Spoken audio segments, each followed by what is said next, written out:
महाराज आज भी नियम है, अगर किसी लड़का लड़की का शादी होने के बाद अगर तलाक हो रहा है,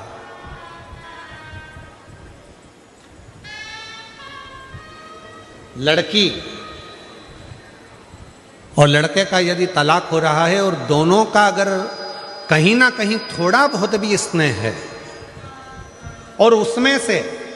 अगर दो में से कोई एक ने भी यह ठान लिया कि मुझे तलाक नहीं चाहिए, मेरी धर्मपत्नी के साथ मुझे रहना है, या पत्नी ने ठान लिया कि मुझे मेरे पति के साथ रहना है, मुझे तलाक नहीं चाहिए, और पति तलाक लेना चाहता है किसी परिस्त्री के चक्कर में, किसी दूसरे के कहने पर, परिवार के कहने पर, या लड़की तलाक लेना चाहती है किसी दूसरे के चक्कर में, किसी परिवार के कहने पर या किसी अन्य व्यक्ति के कहने पर, और वो नहीं चाहता कि तलाक हो, लड़की नहीं चाहती कि तलाक हो, तो आज भी एक नियम है महाराज जी, आप अगर कर देखेंगे, आपके अगर कोई परिचित में अगर किसी का तलाक हो रहा है,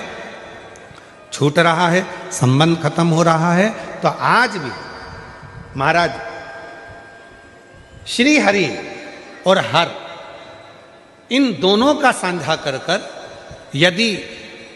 नंदी से लेकर भगवान शंकर के शिवलिंग तक, नंदी से लेकर भगवान शंकर के शिवलिंग तक एक मौली, मौली को आप लोग क्या कहते हैं गुजरात में? वो मौली जो हाथ में बांधते हैं उसको क्या बोलते हैं गुजरात में? नाड़ा, लच्छा,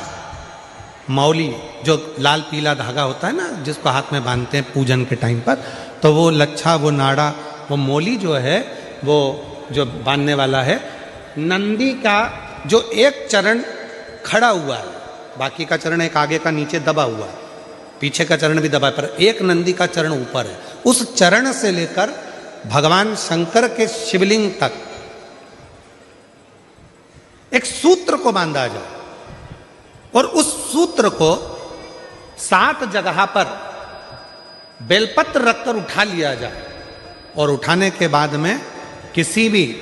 बेलपत्र के वृक्ष के नीचे वो 7 बेलपत्र समर्पित कर कर वो धागा लेकर 7 परिक्रमा अगर बेलपत्र की करी जाए और जिससे संबंध टूट रहा है उसी से वापिस प्रेम बढ़ाया जाए, तो वो स्मरण कर कर अगर 7 परिक्रमा उस धागे के साथ में कर कर हाथ में अगर बांधा जाए, तो कितना भी दम लगा ले कोई व्यक्ति तलाक हो ही नहीं सकता। स्नेह बढ़ेगा ही,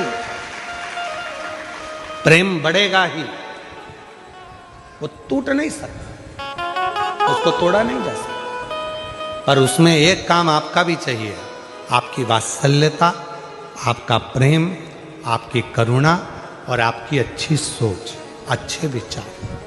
ये सब तो होगा, पर साथ में अच्छे विचार होंगे, अच्छी सोच होगी, अच्छी करुणा होगी,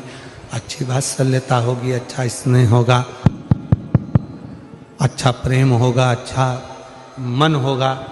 तो ही तो सब श्रेष्ठ होगा, तभी तो श्रेष्ठ होगा। स्नेह को बढ़ाए, प्रेम को बढ़ाए। शिव कथा कह रही है, आप लोगों को मालूम है कि नहीं मालूम वो हमको नहीं पता, पर जब किसी शिवलिंग की प्राण प्रतिष्ठा होती है और सामने जो नंदी बैठता है, उस नंदी से शिवलिंग तक एक सूत्र जमीन के अंदर दबाया जाता है, जिसको सोमसूत्र भी कहते हैं। एक सोने का तार, चांदी का तार या तांबे का तार या पीतल का तार नंदी से लेकर शंकर भगवान के शिवलिंग तक उसको स्थापना के समय पर भूमि में उसको दबा दिया जाता है, शिव से नंदी तक के बीच, शिव नंदी। कई लोग पूछते हैं गुरुजी इस तार का इतना महत्व क्यों होता है, क्या कारण होता है कि इस तार को दबाया जाता है, इस सोमसूत्र को लगाया जाता है, आखिर इसका इतना महत्व क्यों होता है, क्या कारण है इसका? इसका कारण केवल एक होता है कि यदि मान लो कोई व्यक्ति शंकर भगवान के शिवलिंग में जाकर जल नहीं चढ़ा पाया, कोई शंकर जी के शिवलिंग तक नहीं पहुंच पाया, और मंदिर के बाहर से भी अगर वो निकल कर चले गया और उसके मन में कोई कामना आ गई तो वो नंदी के कानों में पड़ जाती है और नंदी उसको शंकर भगवान तक कह देते हैं और व्यक्ति का कार्य सफल होना प्रारंभ होता है। सूत्र की इतनी प्रधानता, सूत्र की इतनी महत्वता। बोल बम का नारा है, जम के बोलो जरा, बोल बम का नारा है श्री शिवाय। उस सूत्र का इतना महत्व है।